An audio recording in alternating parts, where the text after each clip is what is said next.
liyakuna lahum adu wa hasan. Niku kula tak singkat cerita ngeten nggih. Anake raja niku lara baros, lara ora iso mari. Terus dukun-dukune muni ngene, sok mben. Sing iso marekno putrine jenengan diobati piye ra mari, sing iso marekno putrine jenengan iku ilere bocah Bani Israel. Sing jenengan metuine dina iki, tanggal iki. Akhirnya Fir'aun mbek Asiyah niku bojone iku di tanggal itu nyari ya itu lungguh-lungguh neng kali mereka ya ditunjukkan tempatnya, tanggalnya, terus itu tadi terus ada tabut ternyata Nabi Musa yang ngiler tenan. Nabi Musa loh, wah ngiler wis kasus tok ngilermu. Diobatno yo mari tenan. Artinya yo piye-piye keputusane Firaun niku ya ape dipateni tapi ngerti keramate apa mukjizate Nabi Musa akhire ra iso dipateni. Mulane jare bojone Firaun qurratu ainil li wala. Mun bareng wis mari Firaun wis pecundang bareng wis mari kepentingane wis bar tetapi raine kok rai Bani Israil. Asline Firaun ya seneng ae. Suatu saat pas digedong Firaun niku Musa wis beling mulai cilik wis. Firaun dijambak jagute. Wis wae numpakal diculek dijambak. Suwe-suwe diasar turunan apa? Israel. Riyen Israel ku apik, mbok Israel sakniki ora jelas to. Akhirnya Firaun mutusno dipateni. Itu masyhur. Akhirnya jare Asia ngucen cah cilik, jambak mboten ngertos. Ora pancen terai turunan Israel. Akhirnya saiki dites. Dikai apel ambek wowo. Musa asane brangkang ning apel wis pinter. Asia oleh donga ya Allah, muga-muga Musa niku nyokot wowo. Tenan suwe-suwe Musa nyokot wowo. Gara-gara nyokot jamroh niku Musa akhirnya suarane alsak. Musa iku pelo, dadi nabi pelo nggih nabi sinten? Musa. Gara-gara cilike nguntal wowo. Mergo pangeran nak Musa mangan apel, wo berarti nyokote ya jarak kan wis terpelajar. Jadi karena nyokot wowo berarti lu cah cilik wowo be apel lu milih wowo. Umpama dekne milih apel Firaun mateni mergo terbukti wis pinter. Jadi goblok kadang ya penting. Ben kena disalahno pangeran lho, kula pancen goblok Gusti. Mulane goblokmu terusno dadi Soben aku salah perilaku, takoki pangeran, kowe kok iso ora roh aturanku ngene-ngene ngapunten Gusti. Mergi kula napa?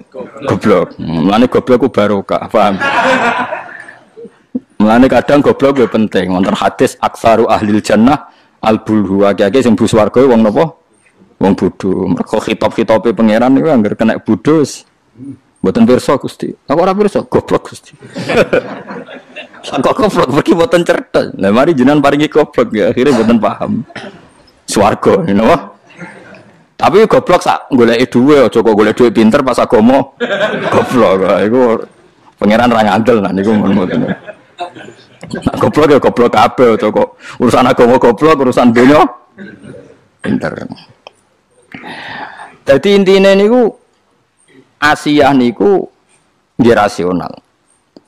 Pas Nabi Musa dikengken dadi nabi, diken dakwah niku masyhur terus ngendikan wa akhi Harun huwa afsahu minni lisanan fa arsilhu ma'iyarid ayusaddiquni inni akhafu ayyukad dibun. Nak jenengan ngutus kula dadi nabi, kula kudu duwe juru bicara. Dadi jubir pertama ya Musa. Nabi Harun kakak kula angkat dadi nabi ben dadi juru bicara. Mergo kula niku alsak, kula niku pelo. Jadi pangeran yo ora nambani Musa ben tetep pelo. Baru kayak Musa pelo akhirnya ana nabi proposal. Nabi Harun dadi nabi ku dimintakan oleh Nabi sinten? Musa. Jadi oleh nabi diangkat. Mulane Nabi Harun disungkan kakak tapi wedi mergane dene dadi nabi ku baru kayak Musa pelo.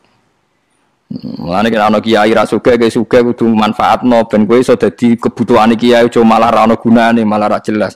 To melarat tapi pinter omong. Pancen melarat ra pinter omong. Terus pinter apa kan? Mbon.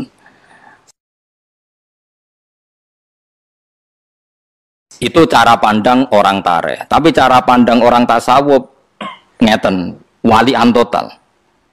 Kabeh donya wae pangeran. Mulane Asiyah iku bojone Firaun, dipakani mbek donya haram. Musa cilik ya di rumah Firaun dipakani mbek dhuwit haram. Tapi wong donya wae pangeran darani halal yo halal. Nyatane bojone Firaun yo dadi wong salihah, anake wedok yo salihah, Musa cilik sing di rumah Firaun ya saleh. Iku nunjukno donyane wong kafir nak dipangan wong saleh tetep dadine ya apik. Tapi aja nyolong lho maksudnya terus nyolong. Mulane wong sing terlalu zuhud nak dikek wong kafir ra gelem iku ya salah. Rumangsamu wong kafir itu donya iku donyane pangeran. Buktine Musa di rumah Firaun. Nabi Muhammad cilike sing rumah sinten? Abu Lahab. Donyane Abu Lahab kira-kira haram wa halal? Haram. Tapi nak wis dadi kekasih pangeran dadi halal perkarane cara pangeran yo donyane. Mulane kepen halal yo kudu dadi kekasih pangeran. Jadi dunia subhat lah nak semangan kasih pangeran yo dadi halal cara pangeran iku kekasihku mangan dunyaku. Lah kuwi ora pati disayang pangeran mangan subhat tetep subhat. Mergo wong ora jelas mangan donya ora jelas.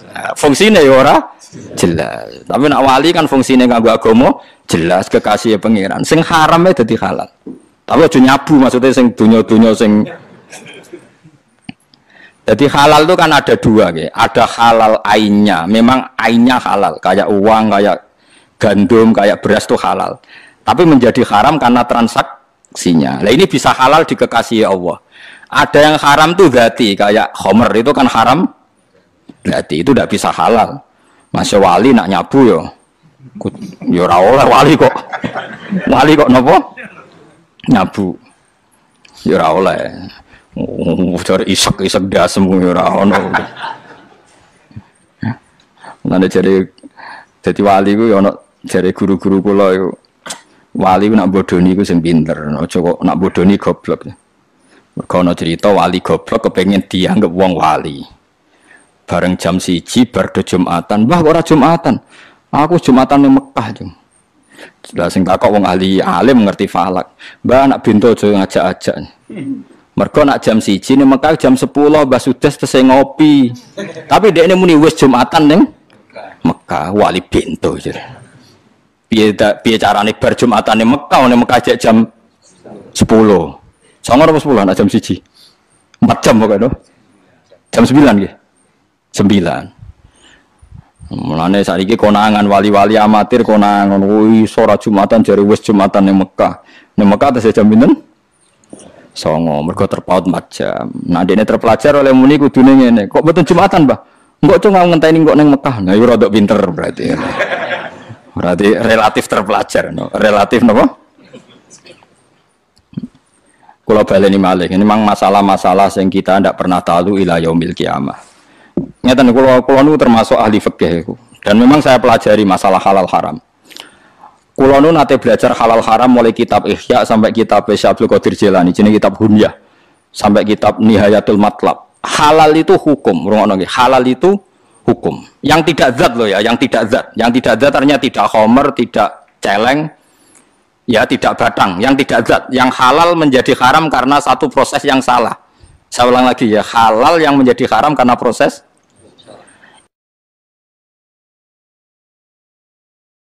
itu nanti selalu menjadi halal karena hukumnya halal, bukan karena materinya halal. Jadi misalnya gini, Anda supir, ya supir ya halal, kondektor ya halal, sudah.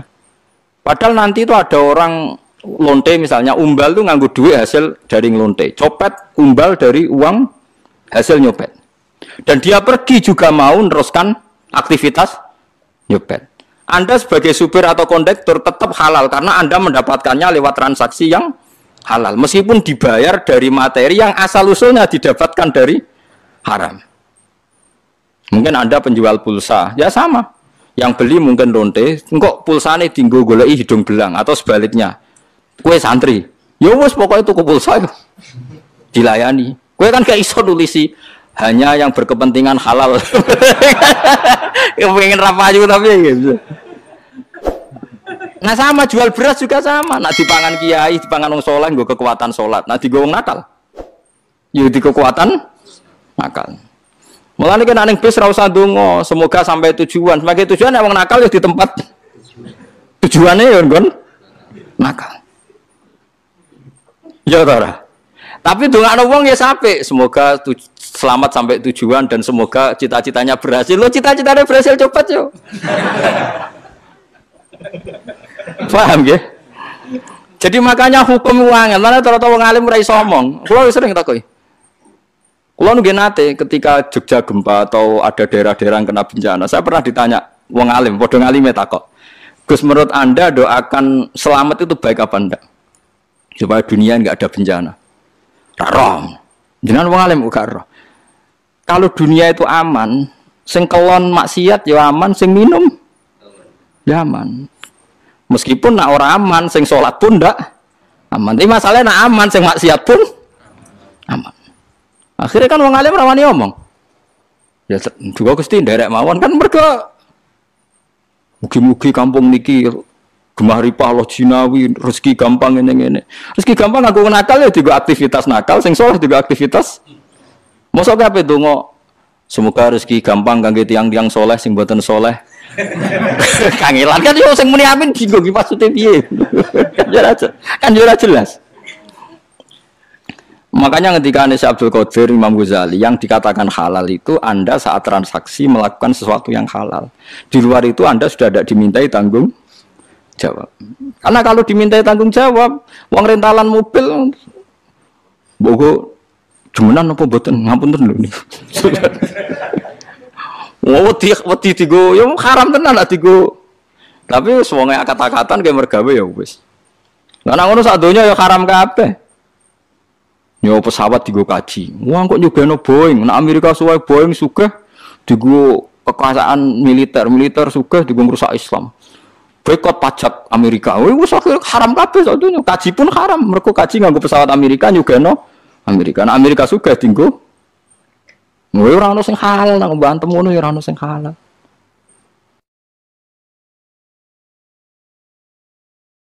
Tidak usah berlebihan gitu. Kalau transaksi yang kamu hadapi halal, maka akan menjadi halal. Kalau ndak ya ndak. Allah tidak menuntut di luar itu.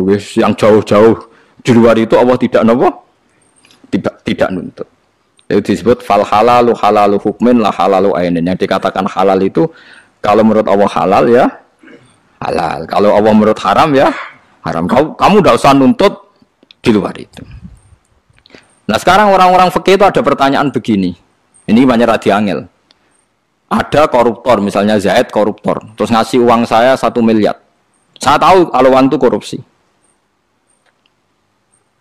Kalau ini tidak dalam konteks Indonesia contoh umum, rasa tersinggung itu di KPK. Kalau saya kembalikan ke negara yang nggak jelas fungsinya, misalnya ya, kalau dipakai masjid nanti masjid utang jasa sampai koruptor, misalnya. Kalau dalam fikih Islam cara pandang tidak seperti itu. Uang 1 miliar yang penting kamu sita. Karena kalau dikembalikan orang fasik akan dipakai kekuatan fasik. Kalau kamu pakai masjid nanti lembaga agama atau tempat beragama utang jasa sampai koruptor. Iku ana kiai-kiai sing fatwa seguratan ta jembatan, wong fasik yo nganggo, saleh nganggo, penting masjid yo ora utang, yo ora dienggo sarana napa? Sarana napa? Maksiat. Dalilnya adalah ketika Nabi perang mbek wong kafir, rungokno. Ketika Nabi mbek perang wong kafir, ketika wong kafir kalah, hartanya orang kafir disita apa ndak? Disita. Sekarang sampean saya tanya. Hartanya orang kafir itu dari cara haram apa halal rata-rata? Haram. Tapi kalau harta itu dikembalikan karena Nabi orang suci dan sahabat orang baik, sudah jangan makan hartanya orang kafir balik wae. Yo dipakai kekuatan kekafiran. Maka target pertama yang penting disita. Nah, makanya ini sirinya kenapa ghanimah halal padahal dari hartanya orang kafir, karena kalau dikembalikan menjadi kekuatan apa orang? Nah sekarang kalau perempuan ini Mustafa tertarik. Ya dalam hukum perang dulu loh ya, enggak sekarang. Dulu perang itu kan yang Nabi mesti benarnya, orang kafir mesti salahnya. Kalau sekarang perang kan enggak jelas. Pemimpinnya ora jelas benernya. Paham ya? Misalnya ada orang kafir perang. Mulai dulu perangnya bawa perempuan karena sebagian aktivitasnya memang harus perempuan, mungkin yang ngatur obat, yang ngatur pernak-pernik. Itu kalau perang kafir kalah, perempuan ini jadi amat dulu.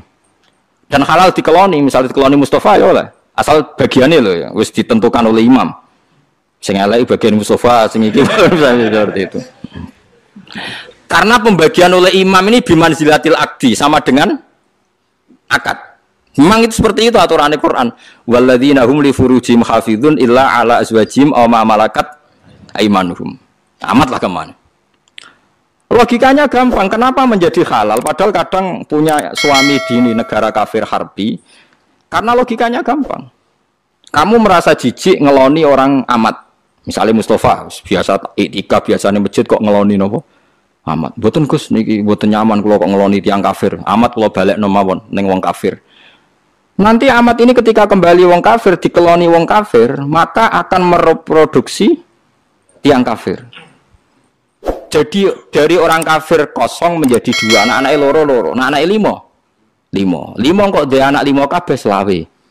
Berarti gara-gara Mustafa mbelekno amat nglahirno wong kafir selawe dan seterusnya. Tapi nak dikeloni Mustafa, nglahirno imam masjid, muadzin, wong nganggur macam-macam, tapi kan Islam, maksudnya tetap Islam, maksudnya ya tetap menganggur maksudnya, tapi Islam. Sebebo ngurusi masjid, musola, gue kegiatan macam-macam lah. Ya sih ya ngurusi jenazah, tapi kan mergo anak kiai. Sehingga ketika orang kafir menuduh kenapa sahabat itu hipersek, karena kalau perang menang perempuan kafir dipakai amat. Kamu sebagai ulama, kamu harus tahu hujahnya, karena kalau yaitu tadi. Kalau diproduksi orang kafir ya akan produksi orang kafir. Kalau dikeloni wong Islam yang produksi itu sirinya kenapa amat halal. Tapi halal ini pilihan. Kamu boleh saja nggak ngeloni, tapi jangan kebalikan. Sama pedang atau senjata yang dimiliki bajingan, kamu boleh saja nggak pakai, tapi jangan kembalikan. Karena kalau kamu kembalikan dipakai kekuatan kefasikan bajingan. Wahakata dan seterusnya.